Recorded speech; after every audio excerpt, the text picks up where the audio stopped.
Hello, welcome to this webinar about the SQA Profiler. The SQA Profiler is a data profiler that can look at customer files and payments files suitable for sanction screening engines and determine how good the data quality of the feed of customers or payments is.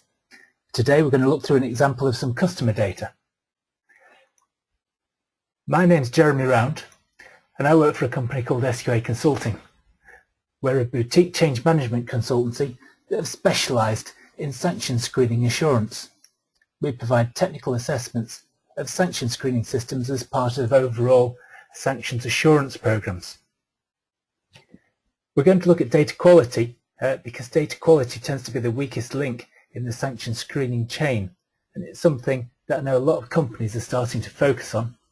We at SQA have had a tool called the SQA Profiler to enable us to assess and determine the limitations of data quality in your systems. And we've been developing this for many years. We've used it all around the world, and we're here to share our experience with you so that you can benefit. So let's have a look at the data we're going to use today. This is a sample customer data. You will probably have data like it.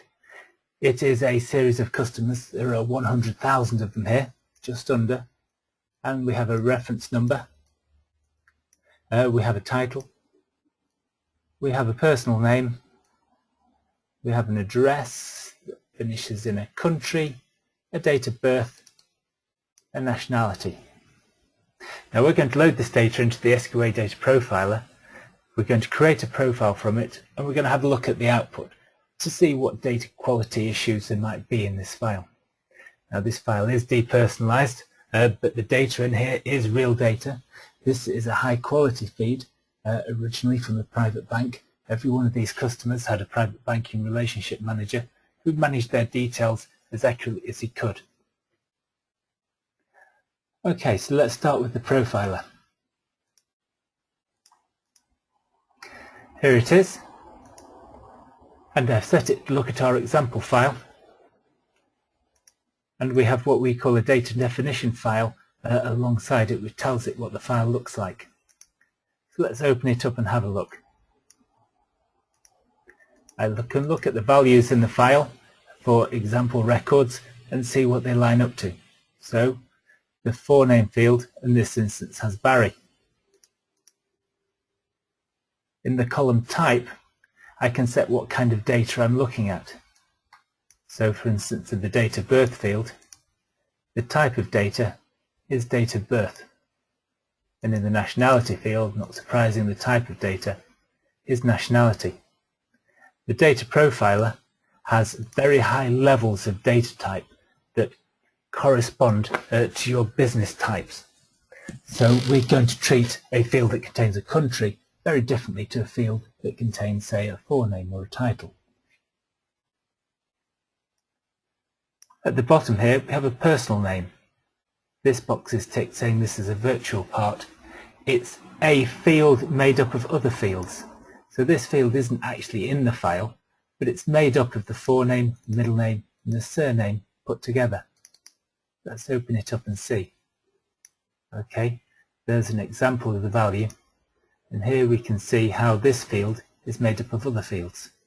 It's going to be very handy in profiling in that we can see a lot more in a whole personal name rather than the bits. Okay, so we've defined our file. It's comma separated, as we can see here in the body. The structure is delimited by comma. So I'm happy with the way I've defined a file, and I've said that certain fields along here are going to be profiled. So let's run that profile and have a look at some output. It's 100,000 records, and we're not going to take a sample of it. We're going to do every record in the whole file. Sometimes we use this data profiler on millions, tens of millions, 60 million records one go, and it gets through it quite quickly. So 100,000 in 8 seconds, a million would take about a minute. So let's have a look what it's generated. We look at the output in our favorite web browser. In my case I'm using Opera, but I could have used Explorer, Chrome, Chromium, Firefox, Safari, Epiphany. If you're using a different one, then I'm surprised, but I'm sure it would work. This is very browser neutral. Here's a summary table of all the different pieces of data we were looking at. So the forename, middle name, country, date of birth, nationality, personal name, and we can see the percentage of nulls and illegal values. So here on nationality, it's saying we've got 6 illegal values. Let's go and see what they are. Now first of all, it's telling me I've got 11 Cubans. Now why should it be telling me this? If I go back to my configuration and look at nationality, it gives me the option to specify a hot country. And if I scroll down, I can see that for this feed I've said Cuba is hot. This is because of course there are sanctions against Cuban nationals performing US dollar transactions. So there's something I'm very interested in knowing. I can have a look at these Cubans and I can see, yes, the nationality is set to Cuban. I can have a look at the risk profile of my nationalities by bringing in the data from Transparency International, the Perceived Corruption Index. So I can see on a graphical basis where my peaks and troughs of corruption are. I can see I have very small numbers, only 556, of people with a nationality from a very high-risk country such as Iraq, Afghanistan, Myanmar. I can see most of my people coming at risk level 7, the British and American. Notice here United Kingdom and British, I have different values in here for nationality, which is interesting. That I can provide 2 different names of what is essentially one actual nationality. I can look at the distribution of nationalities throughout this data. Here is the ISO country code corresponding to the nationality and the normalized country name, and you can see that this value here of British has been normalized to United Kingdom. It's sometimes good to look at the good data, not just the bad data, because this gives us a comfortable feeling. If I'm looking at 100,000 people as I am here, I would expect a wide distribution of nationalities, and this is exactly what I'm finding. This gives me some comfort that the field is what it proposes to be, a nationality field. However, the profiler does know about the populations of countries, and it's noticed I've got 2 people here with nationalities in 0 population countries. Not quite right. Something I'd best do something about. But it is kind of comforting as well in that it's only 2 out of 100,000 records. On lower quality feeds, I would have expected to see a lot more in this category. I've got some nationalities belonging to countries that don't exist anymore. Yugoslavia disbanded in the early 90s, split apart into these countries. And I've got 138 people with nationality of Yugoslavia. And again, I have 54 people with the nationality of USSR. And that's split up into even more countries. So what does this tell me? It tells me I can't tell exactly which country they are, but I have some idea. It also tells me the KYC hasn't been performed on these customers for quite a long while, in fact more than 20 years.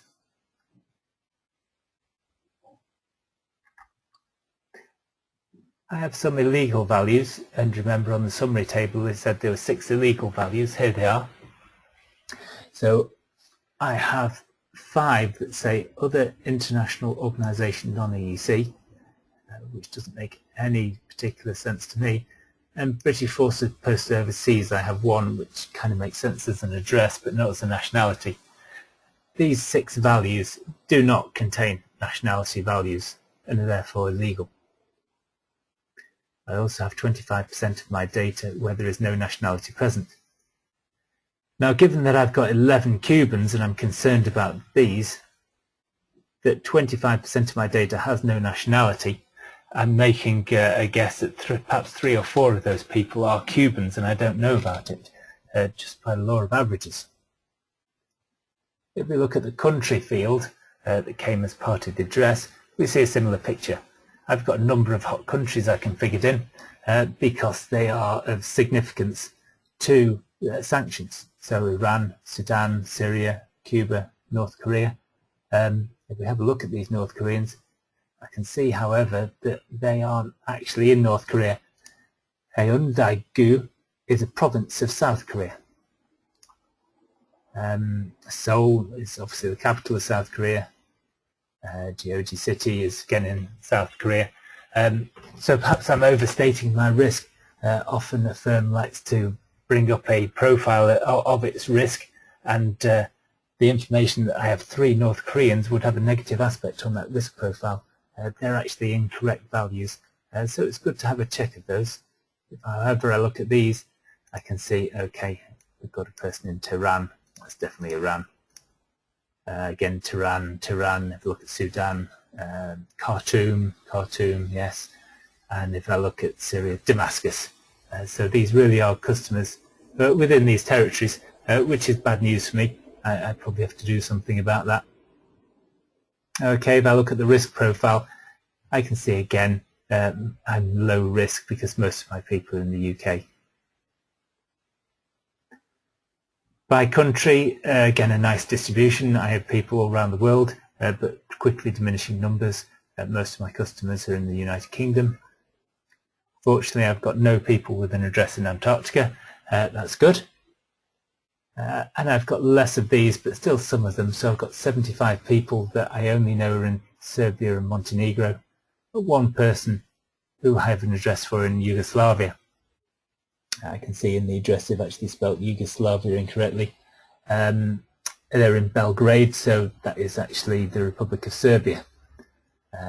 So we can narrow that down to that. But by highlighting this information, we can see how up-to-date our information is. Again, in the illegals, I've got 3 values which don't make sense to me. And nulls, I've got 10% null, which means I could have a lot of hidden data in these countries that I don't like. Let's move on to date of birth. I can see that 1960s was the most popular decade for people to be born in my customer base. That sounds about right for a sort of high-value private bank. They're all with the same format, although the data profiler can cope with fields in multiple formats in the same field. And in my illegals, well, I've got 15 very young people. Now, is this a problem? Not necessarily.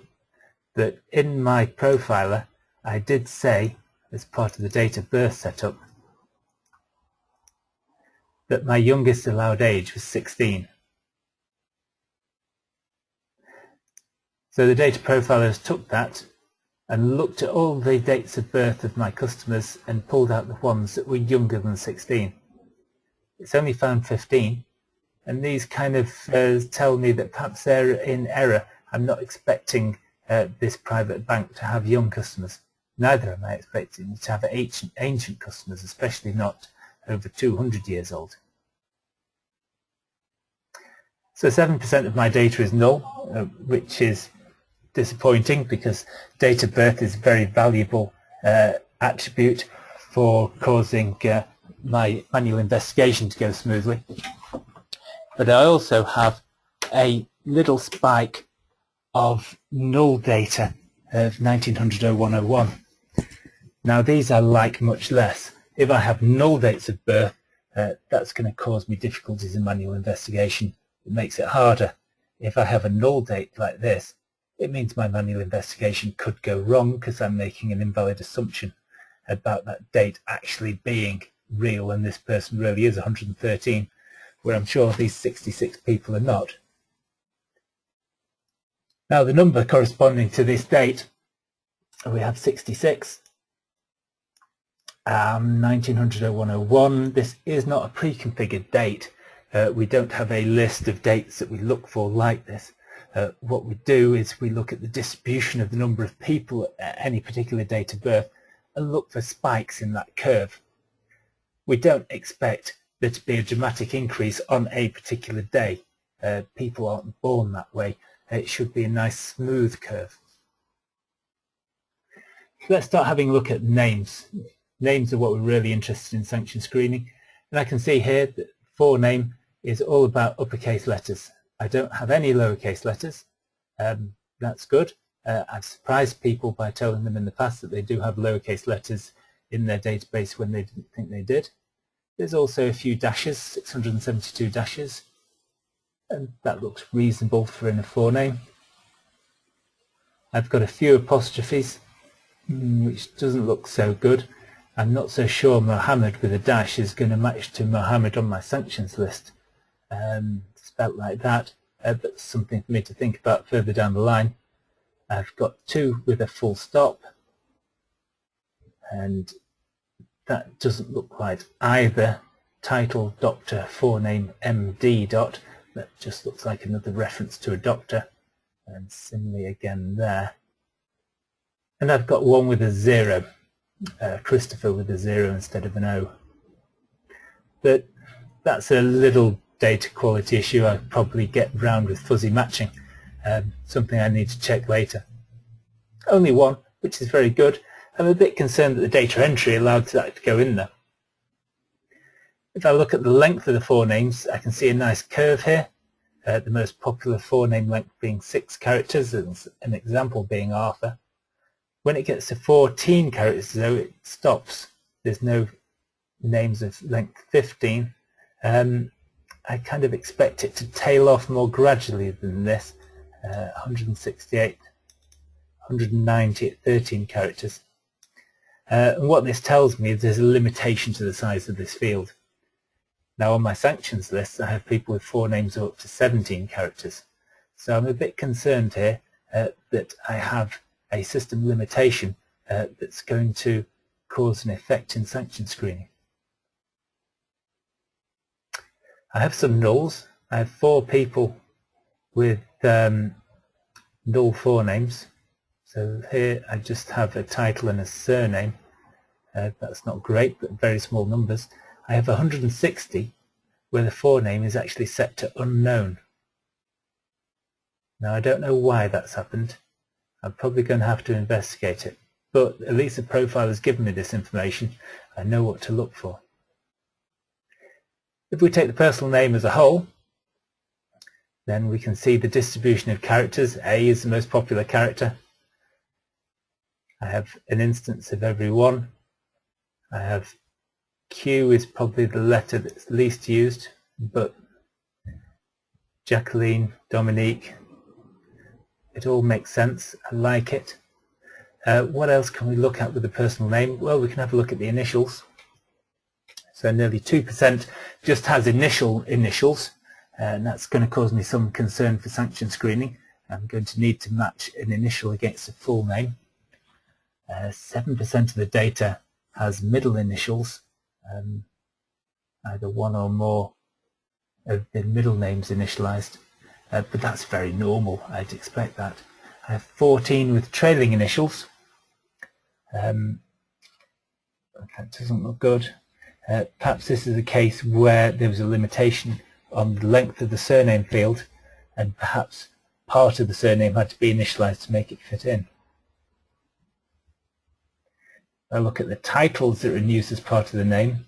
I can see I have plenty with a junior on the end, some with a third on the end, and these are significant because these also happen within my sanctions lists.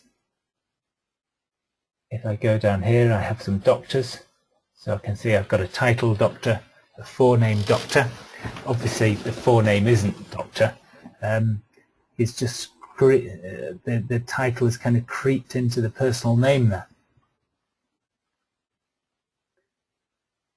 I have a few words that don't really belong in people's names, like don't contact deceased, dormant, notepad.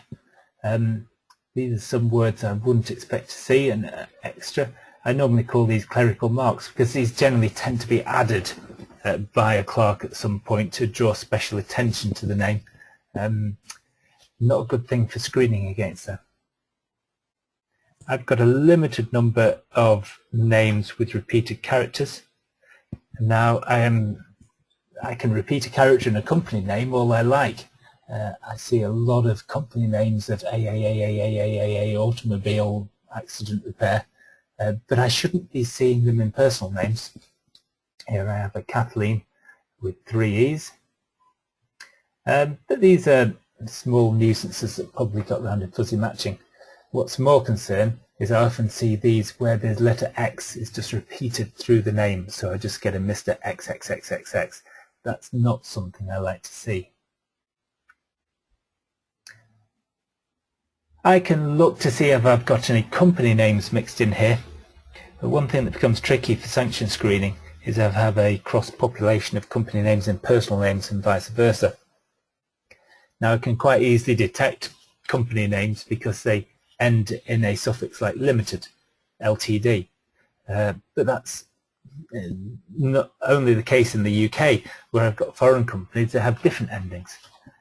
In Ireland, the version, their spelling of limited is Tioranta, which is shortened to Tio, but directly equivalent to LTD in the UK. But here I've got personal names that end in Tio, and it's just coincidental. It just so happens to be a coincidence of the words. They do not look like Irish company names. If I scroll down though, I do find one, but only one, which is good news. So I would take this definitely as a company name rather than a personal name, and probably want to fix that in some way. And finally, I'm going to look to see if there's any nulls, and there isn't, which is good news. I quite often look at feeds of customer data like this, and I find there's lots of null information. Now, if you've got a person and you don't know the name, then you're not going to be screening them. But here it's good.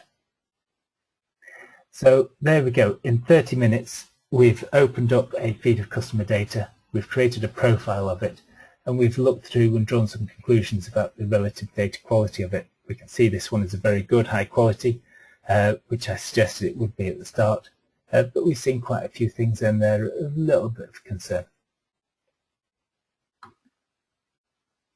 Well, I hope you enjoyed that. And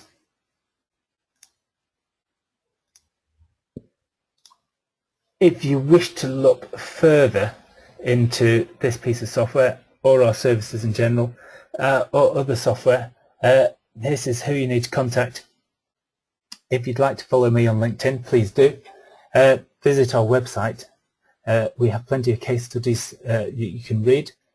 Should be interesting reading for you, and you can download our white papers. If you like what we're doing, then invite us round and we can have a talk about compliance. Thank you very much for listening. My name is Jeremy Round. It's been a pleasure to deliver this to you, and thank you for taking the time.